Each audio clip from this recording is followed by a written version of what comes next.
পুরো পৃথিবী নড়ে চড়ে উঠবে, টাওয়ারগুলো ভেঙে খান খান, পাহাড়গুলো ভেঙে দুমড়ে মুচড়ে যাবে, মানুষগুলো বিক্ষিপ্ত পতঙ্গের মতো নিক্ষিপ্ত হবে, সাগরের পানির মাঝখানে দাউ দাউ দাউ দাউ দাউ দাউ করে আগুন জ্বলতে শুরু করে দিবে। আল্লাহু আকবার। নকশা কে দিছেন আল্লাহ? নকশা কে দিছেন না? সুবহানাল্লাহ পড়েন। আবার আল্লাহ বললেন ফাইদা বারিকাল বাসারু ওয়া খাসাফাল কমারু ওয়া জুমিআশ শামসু ওয়াল কমার ইয়াকুলুল ইনসানু আইনাল মাফার। সেদিন মানুষের চোখ হবে ছানা বড়া, চন্দ্র সূর্যে কোনো আলো থাকবে না, মানুষগুলো দিক বিদিক পাগলের মতো দৌড়াবে, সবার মুখে এক কথা, পালাবো কই? পালানোর জায়গা আছে নাকি শুধু বাংলাদেশের এই সাইডটাতেই কিয়ামত হবে? সৌদিতে আর হবে না? হ্যাঁ, আমেরিকায় আমেরিকায় কেমনে হবে? ওদিক তো ডোনাল্ড ট্রাম্প থাকে। হ্যাঁ, আমেরিকাতেও হবে, জাপানে হবে, ইন্ডিয়াতে হবে, গোটা বিশ্বে একসাথে কাপাকাপি আর এই ধ্বংসলীলা শুরু হয়ে যাবে। চিৎকার করে বলেন ঠিক কিনা? আল্লাহ বলেন ইয়াউমা নাতুইস সামা কাতাইয়িস সিজিল্লি লিল কুতুব। আকাশ আর আকাশ থাকবে না, কাগজ যেমনি আমরা এরকম ফোল্ড করে ফেলি, ভাঁজ করে ফেলি, মন চাইলে কাগজকে যেমনি আমরা এরকম হাতের মধ্যে গুটিয়ে নেই, সেদিন আকাশটারে হাতের মধ্যে গুটিয়ে নিবে কে? মানুষগুলো পাগলের মতো দৌড়াবে। কেউ থাকবে টয়লেটে, কেউ হসপিটালে, কেউ মাজারে, কেউ বাজারে, যে যেখানে থাক, শুরু হয়ে যাবে কিয়ামতের এই ভয়াবহ দৃশ্য। দুধের বাচ্চাকে রেখে দিয়ে মা দৌড়ে পালাবে। দুধের বাচ্চা রেখে মা কোথাও যায়? কলিজার টুকরা এটা, দুধের বাচ্চা, এটারে ফেলে মা কোথাও যায় না। কিন্তু কিয়ামতের এই ঝাঁকুনির দৃশ্য দেখে, আল কারিয়া মাল ওমা আদরাকা মাল, এই দৃশ্য দেখে দুধের বাচ্চারে রেখে মা দিবে দৌড়। অনেক গর্ভবতী মহিলা থাকবে এই কিয়ামতের সময়ে, যাদের পেটের ভেতরে 2 মাসের বাচ্চা, 3 মাসের বাচ্চা, অপরিপক্ক অপরিণত, বাচ্চাটা এখনো বড় হয় নাই, কোনো বাচ্চার হাত পা এখনো হয় নাই। কিয়ামতের এই ভয়ঙ্কর দৃশ্যটা দেখে জায়গার মধ্যে 3 মাসের অপরিণত বাচ্চাটা ডেলিভারি হয়ে যাবে। আল কারিয়া মাল কারিয়া ওমা আদরাকা মাল। পৃথিবীর যখন এইরকম দৃশ্য, আল্লাহ তাআলা ইসরাফিলকে বলবেন, ইসরাফিল তোর তো 3টা ফুৎকার দেওয়ার দায়িত্ব ছিল, দিয়েছে কয়টা? চিল্লায় বলেন কয়টা?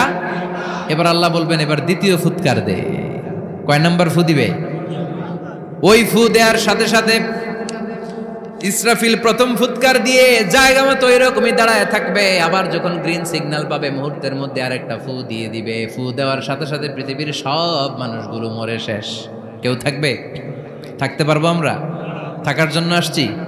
একদিন মাটির ভেতরে হবে ঘরে মন আমার, কেন বান্ধ দালান ঘর, প্রাণ পাখি উড়ে যাবে পিঞ্জর ছেড়ে, ধরা ধামে সবই রবে তুমি যাবে চলে, বন্ধু বান্ধব যত মাতা পিতা দ্বারা সুত সবই হবে তোমার পরে মন আমার, কেন বান্ধ দালান ঘর, একদিন মাটির ভেতরে হবে ঘরে মন আমার, কেন বান্ধ দালান ঘর। ঠিক কিনা? এই গানের কথামালাটা খুব সুন্দর না? আখিরাতের রিমাইন্ডার আমাদেরকে দেয়। এই যে দুনিয়া দুনিয়া, টাকা পয়সা আরো লাগবে, আরো কামাবো, এটাতে আমার হবে না, আরো চাই আরো চাই। এই প্রতিযোগিতা, এই কম্পিটিশন, ওর 5 তলা আমার লাগবে 7 তলা, ওর আছে 20 লাখ আমার লাগবে 30 লাখ, প্রতিযোগিতা আছে না নাই? এগুলো আমাদেরকে পাগল বানিয়ে দিয়েছে, মোহাচ্ছন্ন করে ফেলেছে। পৃথিবীটা আসলে একটা মরীচিকা, ধোঁকা, লোভ লালসা, আজ আছে কাল নাই। 2 নাম্বার ফুৎকার দেওয়ার সাথে সাথে পৃথিবীর সব শেষ। মালাকুল মউত পৃথিবীর সব মানুষের রূহ কবজ করবে। আল্লাহ বলবেন মালাকুল মাউত আখবিরনি মাইয়াবকা, আমাকে বল আর কে আছে। মালাকুল মাউত বলবে পৃথিবীর সব মানুষের রুহু কবজ করে শেষ, কেউ নাই। মানুষবিহীন পৃথিবী, মানুষের কোলাহলে পৃথিবীটা মুখরিত থাকতো এতদিন। গোটা পৃথিবীব্যাপী মানুষের কোলাহল, ওই যে সাইয়েদনা আদম থেকে শুরু হয়েছে আর থামে নাই। মানুষ আর মানুষ, মানুষ আর মানুষ, সব মানুষ শেষ। আল্লাহ আশরাফুল মাখলুকাত একটারেও রাখি নাই, সব শেষ। শুধু আছে জিন জাতি। আল্লাহ বলবেন যাও এবার জিন জাতি ধরো, জিনদের রুহু কবজ করো। মালাকুল মাউত কিন্তু জিনদের রুহু কবজ করে। ওমা খলাকতুল জিন্না ওয়াল ইনসা ইল্লা লিয়াবুদুন। জিন জাতি আর মানব জাতি, এই দুই জাতিকে আল্লাহ তাআলা তৈরি করেছে কার ইবাদতের জন্য। আমরা যেমনি নামাজ পড়ি, জিনেরাও নামাজ পড়ে। আমরা যেমনি রমাদানের রোজা রাখি, জিনেরাও রমাদানের ফরজ রোজা রাখতে হয়। আমরা যেমনি হজ করি, জিনেরাও হজ করে। আমরা যেমনি আরাফার দিনে কাঁদতে কাঁদতে আল্লাহর কাছে দোয়া করি, আল্লাহ লাব্বাইক করে, জিনেরাও পড়ে। আমরা দেখি না, এদের দেখা যায়? দেখা যায় না। জিসমুন নারিয়ুন, আগুনের তৈরি ওদের দেহ। ইয়াতাশাক্কালু বিআশকালিন মুখতালিফা, বিভিন্ন কালার ধারণ করতে পারে, বিভিন্ন রং ধারণ করতে পারে। জিনের সংজ্ঞা হচ্ছে জিসমুন নারিয়ুন ইয়াতাশাক্কালু বিআশকালিন মুখতালিফা, আগুনের তৈরি এক সৃষ্টি। বিভিন্ন সূরত তারা নিতে পারে, মানুষের সূরত নিতে পারে, প্রাণীর সূরত নিতে পারে, ঠিক কি না? মালাকুল মাউত জিন জাতি হত্যা করতে শুরু করবেন, রূহ কবজ করবেন। করতে করতে সব শেষ। খারাপ জিনদের সর্দার হলো ইবলিস। সব জিনদেরকে মারতে যত কষ্ট দেয়া হয়েছে, সবচেয়ে বেশি কষ্ট দিয়ে ইবলিসের রূহ কবজ করে ফেলা হবে। ইবলিস আর নাই, মানুষও নাই, জিনও নাই, পশু পাখি কিচ্ছু নাই। আল্লাহ বলবেন ইয়া মালাকাল মাউত আখবিরনি মাইয়াবকা, অনেক দায়িত্ব পালন করেছিস তুই। মানুষ মারলি, জিন মারলি, মৎস্যকুল মারলি, পাখি মারলি, সব মারলি, এবার আর কে বেঁচে আছে বল। মালাকুল মাউত বলবে আল্লাহ আর কেউ নাই, খালি ফেরেশতারা আছে। কারা আছে? মালাইকা। আল্লাহ বলবে যা এবার ফেরেশতাদের গোষ্ঠী শেষ কর। মালাকুল মাউত একটার পর একটা ফেরেশতার রূহ কবজ করবে, একটার পর একটা, একটার পর একটা, করতে করতে সব ফেরেশতা। ফেরেশতাদের সংজ্ঞা হচ্ছে জিসমুন নূরিয়ুন ইয়াতাশাক্কালু বিআশকালিন মুখতালিফা, আলোর তৈরি, নূরের তৈরি একটা দেহ, চাইলে বিভিন্ন সূরত ধারণ করতে পারে। জিন আর ফেরেশতার পার্থক্য বুঝেছেন? জিন কিসের তৈরি? আগুন, জিসমুন নারিয়ুন। আর ফেরেশতা হচ্ছে জিসমুন নূরিয়ুন, নূর দিয়ে তৈরি। একের পর এক ফেরেশতা সাবার করা হবে।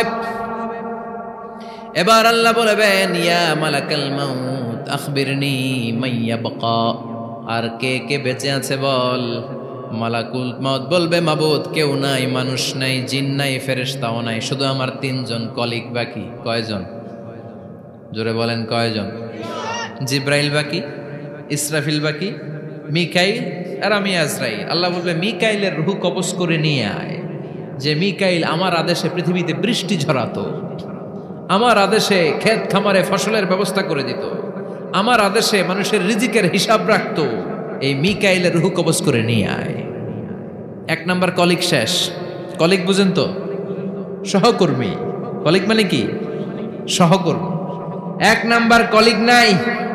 আল্লাহ বলবে যা এবার ইসরাফিলের রূহ কবজ কর। ইসরাফিল ফেরেশতা তখনও আল্লাহর আরশের দিকে ঠোঁটের মাঝখানে বিশাল সিংহটা নিয়ে তাকিয়ে আছে। ওই মুহূর্তে মালাকুল মাউত যে সালাম দিয়ে রূহটা কবজ করে ফেলবে। ইসরাফিলও নাই, ইসরাফিলও নাই। আল্লাহ বলবে যা দুনিয়ার সব নবীদের কাছে ওহী দিয়ে, কোরআন দিয়ে, ইনজিল দিয়ে, তাওরাত দিয়ে, জাবুর দিয়ে আমি যেই ফেরেশতারা পাঠাতাম, ওই রূহুল আমিন জিব্রাইলের রূহটাও কবজ করে নিয়ে আয়। জিব্রাইলের রূহ কবজ হয়ে যাবে। এবার তিনজন কলিগই শেষ। আছে কেউ? আছে? এবার আল্লাহ বলবে ইয়া মালাকাল মাউত, হে মৃত্যুর ফেরেশতা আখবিরনি মাইয়াবকা, মহাবিশ্বে আর কে কে আছে বল। আজরাইল বলবে কেউ নাই, মানুষ নাই, জিন নাই, ফেরেশতা নাই, আমার কলিগরাও নাই, আমি বড় একা। এখন আমি একা হয়ে গেছি। আল্লাহ আসি শুধু আমি। মালাকুল মাউত তোমার হুকুমের গোলাম, আর আনতাল হাইয়ুল কাইয়ুম, তুমি শাশ্বত চিরঞ্জীব, তুমি তো মরবা না, আমি আছি। আল্লাহ ভাবছে উনিও থাকবে, উনি আর আল্লাহ থাকবে। আল্লাহ বলবে মালাকুল মাউত এবার তুই মর। এবার তুই মর, এই কথা শুনে মালাকুল মাউতের খিচুনি উঠে যাবে। আজীবন মারছে, আজকে মরবে। খিচুনি উঠে যাবে, জ্বর এসে যাবে, কাঁপুনি ছুটে যাবে, কাঁপতে থাকবে। আল্লাহ বলবেন কাঁপাকাঁপি করে লাভ নাই, মর। মালাকুল মাউত বলবে মাবুদ এইটা আবার কেমন কথা, সবাই রে আমি মারলাম, আমি মরুম কেন? আমি না মারছি, আমি না মেরেছি, আমি মরবো কেন? আল্লাহ বলবেন কথা নাই, মর। ও আল্লাহ আমি কেন মরব? আমি না দুনিয়ার সবাই রে মারলাম। আল্লাহ বলবেন কুল্লু নাফসিন যায়িকাতুল মাউত, পৃথিবীর প্রতিটা আত্মারে মৃত্যুর স্বাদ নিতে হবে রে মালাকুল মাউত, তুইও মরবি, মর। কাঁপতে কাঁপতে আল্লাহ বলবে জান্নাত আর জাহান্নামের মাঝ বরাবর যে দাঁড়া। মালাকুল মাউত দাঁড়াবে, এই দৃশ্য দেখার মতো তখন কেউ থাকবে না, থাকবে কেউ নাই। মালাকুল মাউত কাঁপতে কাঁপতে আল্লাহ বলবেন কেঁপে লাভ নাই, কেঁদে লাভ নাই, মরতে তোকে হবে। Everyone has to take the test of death, সবাইকে মৃত্যুর স্বাদ আস্বাদন করতে হবে, মর, মরে যা। মুত ইয়া মালাকাল মাউত। আল্লাহ বলবেন ও মৃত্যুর ফেরেশতা মর। মুত ইয়া মালাকাল মাউত বলার সাথে সাথে যে ফেরেশতার হাতে আমাদের সবার রূহ চলে গিয়েছিল, ওই ফেরেশতা চিৎকার মেরে জান্নাত এবং জাহান্নামের মাঝখানে বেহুশ হয়ে পড়ে যাবে, শেষ। মালাকুল মাউতের কিচ্ছা খতম, উনিও নাই। এবার ডানে বায়ে সামনে পেছনে উপরে নিচে কেউ আছে? একজন ছাড়া, তিনি কে? কুল্লু মান আলাইহা ফানি ওয়া ইয়াবকা ওয়াজহু রাব্বিকা যুল জালালি ওয়াল ইকরাম ফাবিআইয়ি আলাই রাব্বিকুমা তুকাযযিবান। এই জমিনে যারা আছে সব শেষ হয়ে যাবে, একজন ছাড়া, তিনি কে? আল্লাহ তখন হুঙ্কার দিয়ে একা একাই বলবেন, একা একাই বলবেন ইয়া আরদু আইনা আশজারুকি, ও পৃথিবী তোর বড় বড় গাছগুলো কোথায়? আপনাদের নিমসারে বট গাছ আছে? কোথায় আছে বট গাছ? অনেক জায়গায় থাকে না বট গাছ বিশাল, ওইটারে কেন্দ্র করে শিরকের আখড়া জমে ওঠে, ওখানে মোমবাতি লাগায়, লাল সালু দেয়, নাচানাচি করে, এরকম বট গাছের আখড়া আছে নাই? আল্লাহ বলবে ইয়া আরদু, হে পৃথিবী, আইনা আশজারুকি, তোর বড় বড় গাছগুলো আজকে কোথায়? ইয়া আরদু আইনা আনহারুকি, হে পৃথিবী তোর বড় বড় নদীগুলো কই? পদ্মা নদী কই? মেঘনা নদী কই? ব্রহ্মপুত্র কই? গঙ্গা নদী কই? মিসিসিপি, মিসৌরি কই? আল্লাহ সেদিন বলবেন আইনা নাইল, নীল নদ আজকে কোথায়? আইনাল আনহার, নদীগুলো কোথায়? আইনাল কুসুর, প্রাসাদগুলো কই? রাজপ্রাসাদ, টাওয়ার কোথায়? আইনাল জাবাবেরা, অত্যাচারী শাসকগুলো আজকে কোথায়? যারা ক্ষমতার চেয়ার পেলে আর নামতে চায় না, এই ডাকাতগুলো আজকে কোথায়? আল্লাহ বলবে আইনাল জাবাবেরা, ফেরাউন কোথায়? নমরুদ কোথায়? আবু জাহেলের গোষ্ঠী কোথায়? ফেরাউনের চাচাতো ভাইরা কোথায়? নমরুদের চাচাতো ভাইরা কোথায়? কোথায়? যারা ক্ষমতার দাপট দেখিয়েছে, কোনো আওয়াজ আছে? কথা বলেন। আল্লাহ বলবেন লিমানিল মুলকুল ইয়াউমা লিল্লাহিল ওয়াহিদিল কাহ্হার, লিমানিল মুলকুল ইয়াউম, আজকে ক্ষমতা কার? একটা চিৎকার দিয়ে উত্তর দেন, সেদিন ক্ষমতা কার? Who belongs the kingdom today? আল্লাহ বলবেন আজকে ক্ষমতা কার? ক্ষমতা শুধু একজনের, চিল্লায় বলেন তিনি কে? আল কারিআ, মাল ওয়া মা আদরাকা মাল